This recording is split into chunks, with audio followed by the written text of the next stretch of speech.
கணவன் மனைவியுடைய வாழ்க்கை மகிழ்ச்சியாக அமைய வேண்டும் என்றால் முதலாவது தேவை காதல். கடைசி வரைக்கும் இந்த காதலோடு அன்போடு வாழணும்னு சொன்னா வார்த்தை ரொம்ப முக்கியமானது. ஒரு கணவன் மனைவியுடைய வாழ்க்கையில் உரையாடப்படுகின்ற உரையாடல்கள் மிக முக்கியமானது. ஒரு மனைவியை பொறுத்தவரை, ஒரு பெண்ணை பொறுத்தவரை எப்போதுமே தன் கணவன் தன்னோடு அன்பாக பேச வேண்டும் என்று விரும்புவாள். எப்போதுமே தன் கணவன் தன்னைத்தான் முதல் ரேங்க்ல வச்சிருக்கணும்னு நினைப்பார். எந்த பெண்ணை பத்தியும் என் கணவன் என்கிட்ட வந்து பேசக்கூடாது. பேசல என்ன நடக்கும்? நமக்கெல்லாம் தெரியும் என்ன நடக்கும். விரும்ப மாட்டா ஒரு பெண் இயற்கையாகவே. ஒரு பெண் எப்போதுமே கணவன் தன்னுடைய அழகை கூறிக்கொண்டே இருக்க வேண்டும் என்று விரும்புவாள். நம்ம விரும்ப மாட்டோம். நம்ம அழகா இருக்கணும் எப்ப பார்த்தாலும் மனைவி சொல்லணும் நம்ம விரும்புவோமா? விரும்ப மாட்டோம். எப்போதுமே நீ எனக்கு ஐ லவ் யூ சொல்லணும்னு விரும்புவோமா? விரும்ப மாட்டோம்.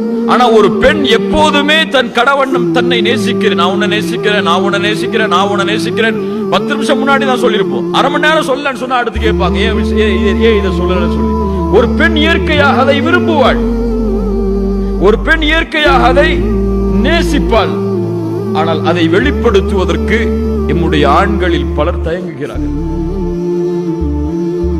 நல்ல வார்த்தைகளை கொண்டு மனைவியிடத்தில் பேசுதல், நல்ல வார்த்தைகளை கொண்டு மனைவியை மகிழ்ச்சிப்படுத்துதல், அந்த மனைவியுடைய அழகை பற்றி புகழ்தல், இதுவெல்லாம் நடக்கும். நடக்கதான் செய்யும். எப்ப நடக்கும்? கல்யாணம் பண்ணி ஒரு வாரத்தில் நடக்கும். கல்யாணம் பண்ணி ஒரு வருஷத்துல நடக்கும். கல்யாணம் பண்ணி ஆபீஸ்க்கு அப்பதான் போயிருப்பார் ஒரு வாரம்.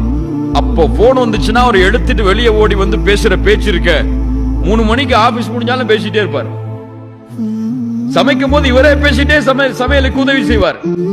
1 வருஷம் போகும், 2 வருஷம் போகும். ஆபீஸ்க்கு போவாரு, மனைவிட்ட இருந்து கால் வரும், போன் வரும். மதியம் என்னமா சமைக்கிறது? இப்பதானே வந்திருக்க, என்ன நோயின்னு கால் பண்ணிட்டு இருக்க வைப்பா. இல்ல மாஷா அல்லாஹ் பாதுகாத்தவர்களை தவிர. இப்ப இது போன்ற வார்த்தைகள் எல்லாம் மனைவி இடத்திலே பேசப்பட்டால் அவர்களுடைய உள்ளம் பாதிக்கும். ஒரு பெண்ணுடைய தன்மையை முதலிலே புரியணும்.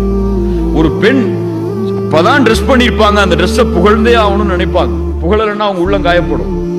தன்னை எப்போதுமே தன் கணவன் தன்னை நேசிக்கிறான் என்பதை வெளிப்படுத்த வேண்டும் என்று விரும்புவாள் அந்த பெண். தன்னை எப்போதுமே முதல் தரத்துல வச்சிருக்கணும் அப்படின்னு அந்த பெண் விரும்புவாள்.